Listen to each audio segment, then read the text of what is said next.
Centro Terapéutico Cristiano presenta Radiocharlas, un espacio para capacitarnos, aprender juntos y recordar herramientas útiles para aplicar a nuestra vida. Una charla cada jueves, para que puedas escucharla donde quieras, cuando quieras, cuantas veces quieras. El tema de hoy es Tiempos de Nostalgia, a cargo del director Rodi Marashlian. Si tenés preguntas, no dudes en escribirnos al número en pantalla.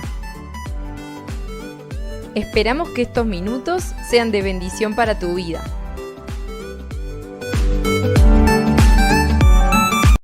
Tiempos de nostalgia. Antes de ver la definición de la nostalgia, es un invento uruguayo. La noche de la nostalgia es un invento netamente uruguayo, 100%. Es un invento bien uruguayo. ¿Alguien conoce inventos netamente uruguayos? ¿El qué? Es verdad. No el Zoom de que nos comunicamos ahora, ¿no? No el Z-O-O-M, no. El Zoom, que era S-U-M, ¿no? Zoom. Sí. Sirve, el Zoom un invento uruguayo. Otro invento uruguayo. La Vuelta Olímpica. La Vuelta Olímpica es un invento uruguayo 100%. Otro invento uruguayo. Bueno, el mate es rioplatense, vamos a reconocer las cosas. El mate es rioplatense. La forma en que lo toma el uruguayo es bien típico, pero el mate, si quiere, déjelo ahí para el Uruguay, rioplatense. Otro invento uruguayo. ¿Sabés que no sé? Pero el guante de boxeo es. Puede ser. Yo había escuchado algo, pero no me tiro a afirmar nada, Puede ser. ¿Se le ocurre algún otro? ¿Sí? El dulce de leche. Bueno, secón, bueno, está. Sí. Bueno, eso es típico uruguayo. La torta frita es típico uruguayo. El chivito es verdad, El chivito es verdad. El chivito es bien uruguayo. ¿Ven? Hay unas cuantas cosas que podemos jactar. Incluso más. Yo no estoy tan seguro, pero creo que el futsal, el fútbol de salón, el fútbol de 5, se empezó a jugar en Uruguay. Después se extendió. O sea que el fútbol también tenemos mucho que ver. La noche de la nostalgia es bien uruguaya. Quizás ustedes escucharon algo de cómo surge la noche de la nostalgia, capaz que ya lo escucharon varias veces. Quien le dio inicio a la noche de la nostalgia nunca pensó que iba a tener el alcance que tiene, mucho menos que hasta en el 2000, creo que es 2004, un decreto de ley la nombra como una festividad de interés nacional. Así que es una cosa tuvo un alcance tremendo. Para los que no saben, en 1978, Pablo Lecueder, que en aquel tiempo era un muchacho bien joven, director de CX32, Radio Mundo, era una radio bien musical, porque además en AM no se escuchaba mucha música, básicamente se escuchaba en FM. Antes de ser, ahí está, puede ser, pero sí, me acuerdo que el cambio tuvo que ver mucho porque en AM no se escuchaba mucha música. Resulta que Radio Mundo salió un poco haciendo la competencia CX50 Independencia, ¿no? Pero con mucha música, y arranca ahí. Y ese Pablo Lecueder dice, bueno, pero hay muchas músicas lindas que se dejaron de escuchar, ¿por qué no ponemos así? Entonces quiso hacer una fiesta grande. No sé cómo era el tema, también tenía otras, por diferentes razones, terminó organizándolo el 24, previo a un feriado. Entonces, también es bien uruguayo y no sé si va a trascender fronteras. Puede ser una muy buena idea, pero un 24 de agosto solo en Uruguay porque el 25 celebramos la declaratoria de independencia. Así que eso bien uruguayo también llama la atención porque gran parte del país se moviliza, los medios están atentos a eso, mucha gente le presta atención al tema. No todos se suman, pero sí hay una movida importante alrededor de esto. ¿Cuál es la definición de nostalgia? Eso sí es un tema, a ver, ni se los voy a preguntar. Pero normalmente, sí, a ver, ¿qué piensan? Normalmente cuando uno dice nostalgia, ¿qué es? Hay una definición en el diccionario, es muy interesante, pero ¿qué piensan? Nostalgia. ¿Recuerdos? Tiempos pasados. ¿Un tango? Nostalgia tango.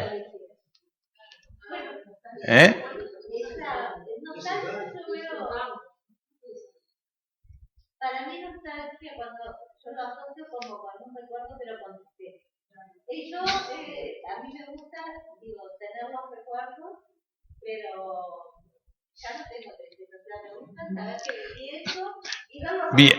Ahora, sí, ahora ¿sabes qué? Combinaste dos cosas que son interesantes, pero en la definición de nostalgia, en el diccionario, a mí me trajo una visión bastante interesante de lo que significa. Porque dice así, tristeza melancólica,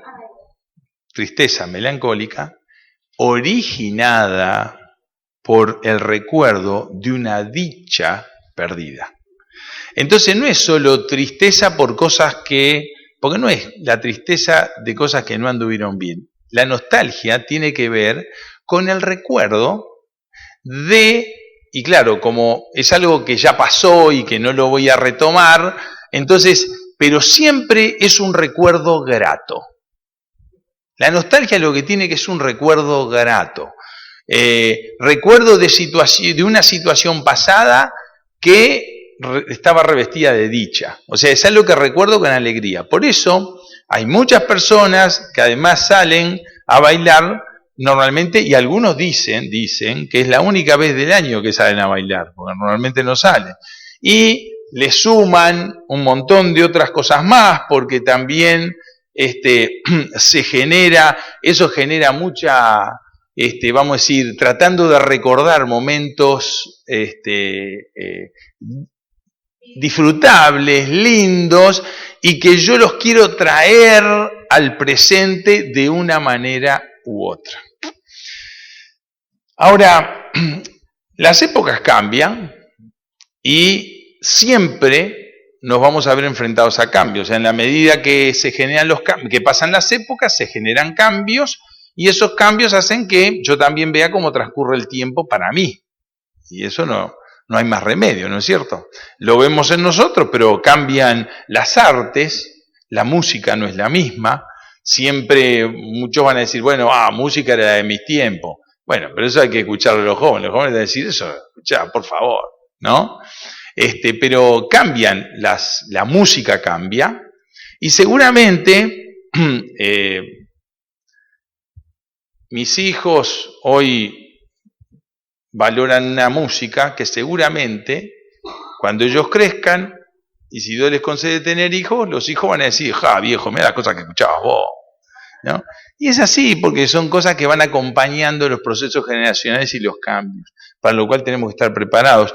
Entonces en las artes hay cambios, la pintura tiene cambios, el arte de la pintura vemos cambios muy sustanciales, el cine tiene cambios, el teatro tiene cambios. Antes cuando uno iba o podía llegar a ver al cine, yo de chico no era un lugar que iba habitualmente, a veces iba más escondido que otra cosa, ¿no? Pero el cine hoy tienen que inventar cómo hacer para que la gente vaya, porque tenés el cine en casa, tenés todas las opciones que querés, elegís lo que querés, todo eso. Incluso algunas de esas series que para nosotros tenían una acción vertiginosa, ¿no? Recuerde alguna de esas series que mirabas policiales y decías, yo qué sé, hace 30 años decías, ¿qué? Eran unas series de acción, las ves hoy y decís, no, por favor, que pasen rápido esta escena, y como esos diálogos prolongados, ¿no? Nada que ver. Hoy día es un vértigo las películas y todo eso va cambiando. Las modas, la arquitectura, es increíble ver cómo han cambiado los diseños y las casas modernas hoy, todas líneas muy rectas, las cosas súper sencillas, más bien austeras, no es que no le falte el gasto, pero son austeras porque bien sencillas, nada recargado como las catedrales o las casas de antes. Allá en el Prado, yo no sé, pero cerca del colegio donde trabajo, en Millán y Luis Alberto Herrera, hay un lugar que lo están restaurando bien lentamente, bien de a poquito, una institución cristiana también, el Liceo San Pablo, y ellos tienen lo que es un castillo. Y yo sé, porque estuve conversando con ellos, y bueno, lo van restaurando muy de a poco, porque además también la municipalidad se lo pide, pero hay que ver los balcones. Hoy, una linda baranda de acero inoxidable, una cosa bien pintada, bien recto, se acabó el tema. Allá es todo, restaurar cada pieza, cada barrote de la baranda, y si es de material, todo con una cosa labrada. Y estos son 3 oficiales, están trabajando hace meses y van a seguir trabajando mucho tiempo más, porque esa es la línea, van de a poquito, tienen que restaurarlo. Increíble cómo cambia todo, la ciencia, los descubrimientos. Ahora, ¿qué hacemos frente a los recuerdos? Porque eso sí es una postura muy interesante en la vida, una actitud frente a los recuerdos. Porque los recuerdos todos los tenemos, todos. Entonces, ¿cómo vivimos frente a los recuerdos? Una reacción frente a las cosas que hemos vivido puede ser que cuando no lo consideramos como dicha, son de esas vivencias que sí nos traen tristeza o hasta vergüenza por decisiones que tomamos de las cuales nosotros no estamos avergonzados, es algo que ni siquiera se nos ocurre volver. Entonces, hay un sentimiento de tristeza, quizás vergüenza, cuando miramos para atrás algunas decisiones, algunas cosas que hicimos o situaciones que nos tocó vivir, las podemos ver de esa manera. La segunda es todo lo contrario. Recordar alguna etapa de nuestra vida, recordar algunas situaciones vividas donde solo es alegría y hasta la compartimos con orgullo. Hay a veces de repente uno se puede encontrar en reuniones familiares donde hay determinadas cosas que siempre van a volver sobre la mesa, en esa sobremesa que recordamos y nos reímos todos y recordamos ese tipo de situaciones. Bueno, hay también de esos recuerdos alegres con cosas vividas que las podemos repetir una y otra vez y vamos a terminar llorando de la risa, contentos o quizás situaciones que nos provocan orgullo y las compartimos. En la medida que pasan los años, hay algunas cosas que vamos a repetir cada vez más. Yo ya me estoy preocupando, ¿no? Mi viejo, hay historias que ya las cuento yo con una calidad bárbara, con los mismos detalles, ¿no?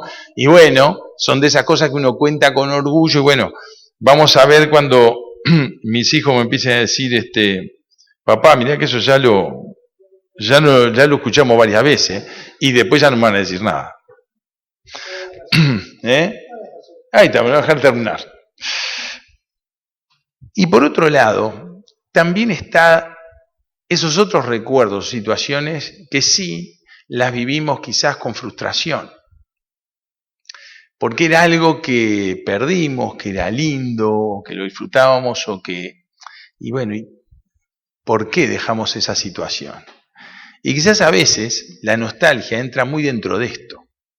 Eso que supimos disfrutar y hoy lo anhelamos porque, bueno, ya integra el pasado. En el Antiguo Testamento hay un texto que es bien interesante, porque el pueblo de Israel estaba viviendo en su historia, vivió una situación donde vivieron una liberación que hasta el día de hoy es integra su historia. Para nosotros es muy difícil visualizar una historia de miles de años, pero los pueblos, las civilizaciones del Oriente tienen esas historias de miles de años. Nosotros decimos 1825 y bueno, es acá nomás, ¿no?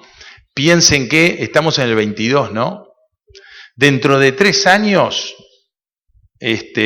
seguramente será en el próximo gobierno, le tocará celebrar los 200 años de la Declaración de la Independencia, que además no sé de qué nos independizamos, ¿no? Porque se comenzó, o sea, si acá hay alguien que está vinculado a la historia o profesor de historia, es algo que se está revisando, ¿no?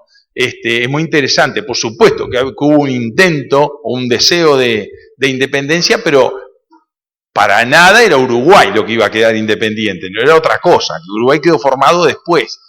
Pero de todos modos, dentro de 3 años vamos a celebrar 200 años. Pero el pueblo de Israel sigue celebrando la libertad de 400 años de esclavitud del imperio de Egipto en manos o dirigidos por un libertador que fue Moisés.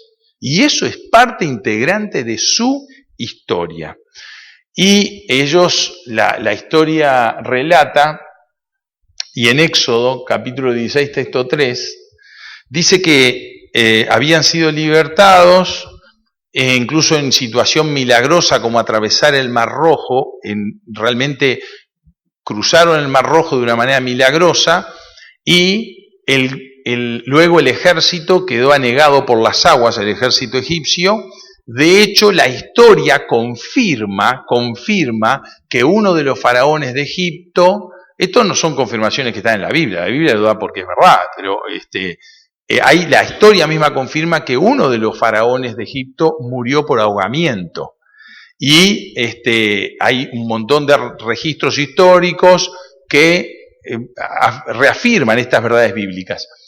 Y entonces dice que habiendo cruzado eso, bueno, se encontraron en el desierto, en ese tránsito que tenían que llegar hasta la tierra prometida, y comenzaron a tener hambre. No era fácil, estaban atravesando el desierto. Y entonces en ese momento sabían que tenían muy cerca, porque era un tránsito de 40 días, después se transformó en 40 años, pero eso es otro cantar. En 40 días de éxodo, ellos podían llegar a la tierra prometida, un lugar que lo conocían, sabían las virtudes que tenía. Y entonces se levantan delante del libertador, delante de Moisés, y le dicen: si tan solo el Señor nos hubiera matado en Egipto. Protestaban. Allá nos sentábamos junto a las ollas llenas de carne y comíamos todo el pan que se nos antojaba, pero ahora tú nos has traído a este desierto para matarnos de hambre. Nostalgia. ¿Nostalgia de qué? De las ollas con carne y comían el pan que se les antojaba. Pero eran esclavos. Qué increíble, ¿no? A veces hay personas que de pronto comienzan a valorar determinadas cosas y se olvidan de otras. Porque así como comían carne y tenían el pan, se ve que les sobraba, al otro día iban a salir y bajo el látigo opresor de los egipcios no sabían si iban a volver. Eran esclavos, no tenían libertad ninguna. Incluso cuántos de las familias perdieron familiares o chicos, porque mientras que estaban siendo esclavos, también sufrían decretos de matar a todos los niños, porque Moisés surge escapando de una matanza. Bueno, todos los que eran niños hay que matarlos, las mujeres que vivan, y así, con esas determinaciones de un imperio, estaban viviendo con ese susto, con ese duelo permanente de gente que conocían y mataban. Pero cuando estaban rumbo a la libertad, igual se quejaban. Y decían: pero mirá, la carne que comíamos, el pan, la cebolla. Por eso muchas veces hay recuerdos que los podemos vivir con frustración. Entonces, por un lado, podemos estar con tristeza y vergüenza de cosas pasadas, podemos también vivirlas con alegría y con orgullo, y por otro lado, podemos también estar, a ver cómo hacemos con esto, con frustración. Ahora, este tipo de actitudes, ¿cómo es que te llevan? Por supuesto que aquello que te produce tristeza y vergüenza no querés ni volver a eso, y eso es razonable. Eso queda ahí, no quiero volver a eso. Y mejor no volver, ¿no? Y no integra esos recuerdos nostálgicos, la verdad. Por otro lado, cuando es algo que te provoca alegría, decís, quiero volver. Qué etapa preciosa. El otro día escuchaba una conductora de televisión que decían, bueno, ¿qué etapa en la vida podés recordar como una etapa linda? Y esta conductora decía, la etapa liceal. Disfruté la etapa liceal, me encantó. Si tengo que volver, quiero volver al liceo. Pero hay cosas que ya no vamos a volver más, ¿no? Salvo que alguno quiera estudiar, no hay ningún problema, se puede volver a estudiar, liceo nocturno, arrancás a esta edad, ningún problema. Pero esas cosas del liceo ya no las vas a hacer más, ¿no? Ya no corre más. Pero sí, hay etapas en las cuales querés volver. Ahora, ¿cuál sería la forma más sana de vivir con los recuerdos? La forma más sana de vivir con los recuerdos es disfrutar aquello y también disfrutar hoy. Esa es la forma más sana. Además es la forma que la Biblia también nos enseña. A veces nos ponemos a tratar de alcanzar determinadas cosas y por otro lado, bueno, miren lo que dice el apóstol Pablo respecto a ¿qué les pasó a los israelitas en ese tiempo? A pesar de que estaban camino a la libertad,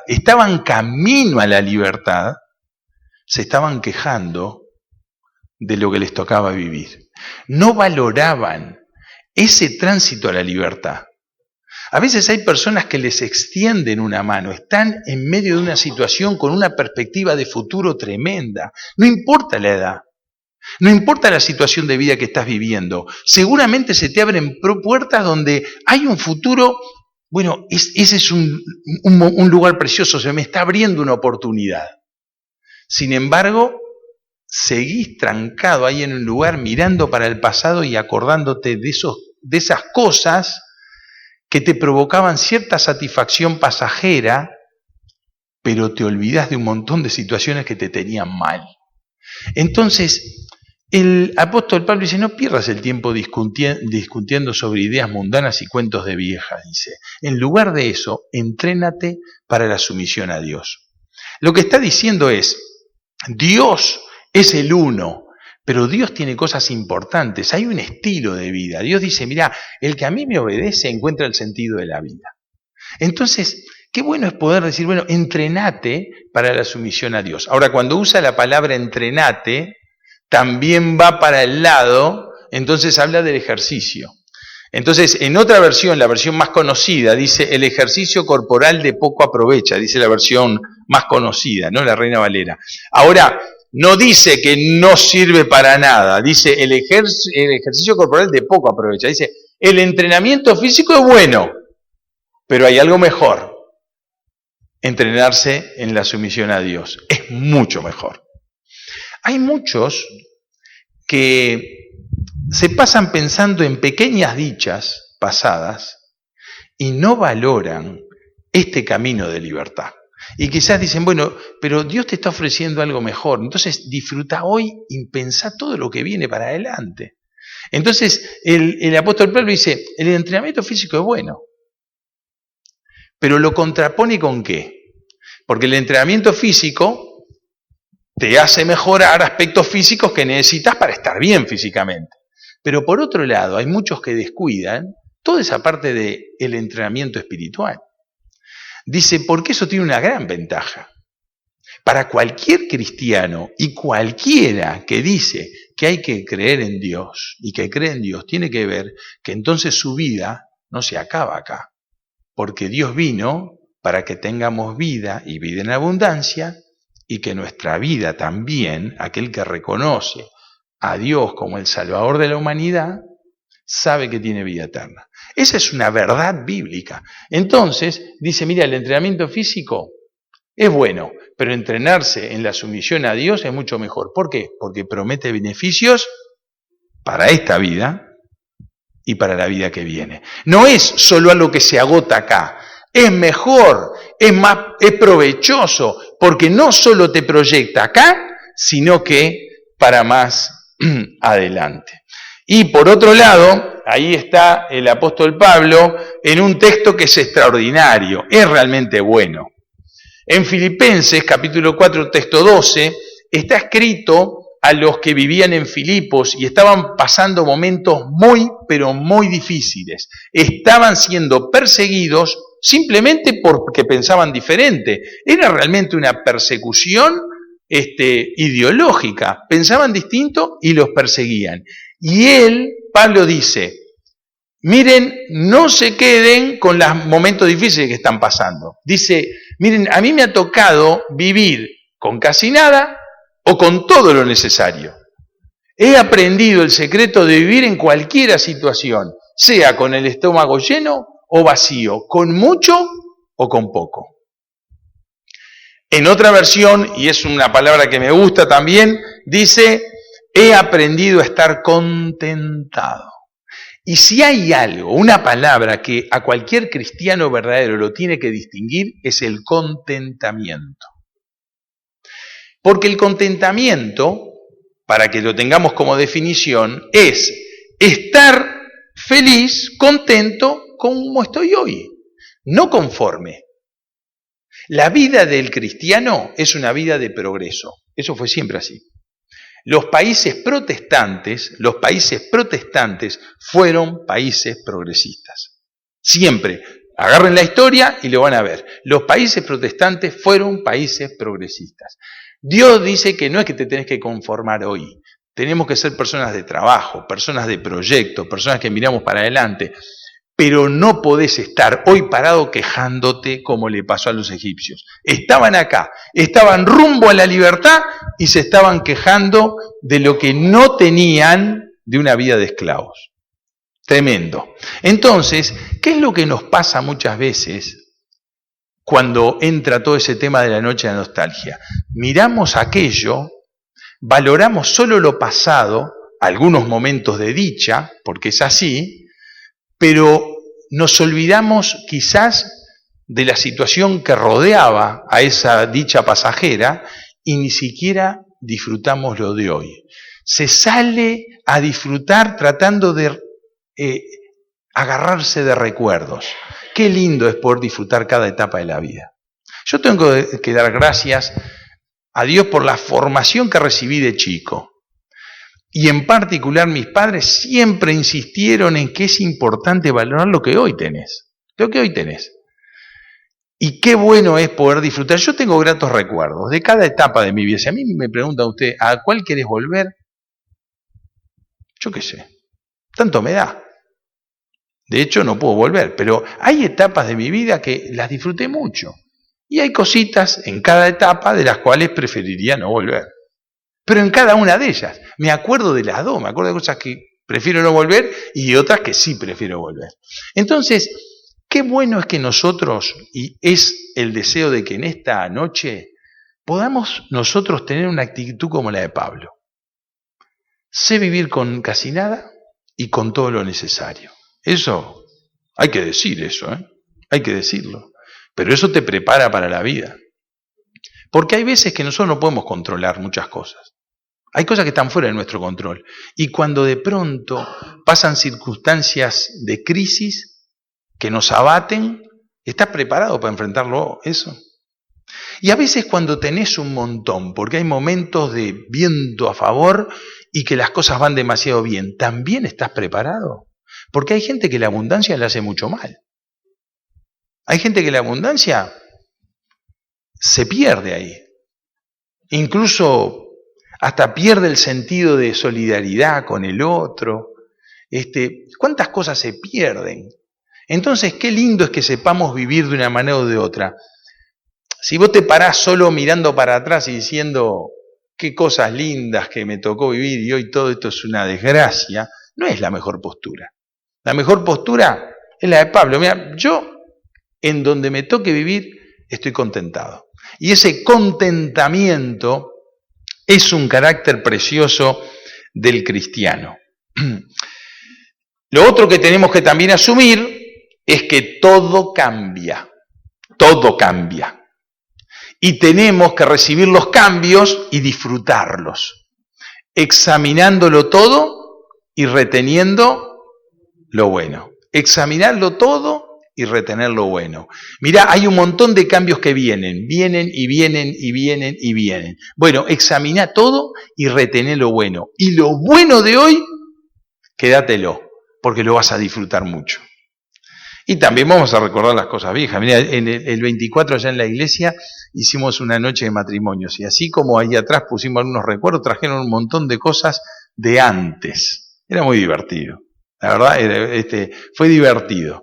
Pero hay cosas que son lindos los recuerdos, ¿no? Guardarlos. Pero también tenés que disfrutar el hoy. Enseñarle a las generaciones que vienen atrás de que hay un legado que tenemos que continuar. Valorar el pasado y vivir contentos el presente. Todo cambia, pero hay algo que no cambia. Hace un tiempo estuvimos por acá y hablamos de principios y necesidades. Yo no sé quién se acuerda. Quienes viven por principios y quienes viven atrás de sus necesidades. Quienes, no importa cómo ande la cosa, tienen ciertos principios que los rigen y otros que solo andan al golpe del viento de aquí para allá. Hay dos textos de la Biblia que son más que interesantes. Miren lo que dice el apóstol Pedro, allí en su primera carta, en el capítulo 1. Como dicen las Escrituras, los seres humanos son como la hierba, su belleza es como la flor del campo. Es linda, es preciosa verla, pero la hierba se seca y la flor se marchita. Pero la palabra del Señor permanece para siempre. Y esta palabra es el mensaje de la buena noticia que se les ha predicado. El mensaje del Evangelio es el que transforma vidas. Hay una verdad contenida en el Evangelio que es extraordinaria. Esos principios no cambian. Mira, cuando la gente empieza a cambiar, incluso más. El otro día estuve escuchando la postura teológica de algunas congregaciones que tienen años, pero han cambiado su postura teológica. Mirá, el cristiano verdadero, no importa cuál es la religión, el cristiano verdadero es el que quiere seguir las enseñanzas de Jesús. Están acá.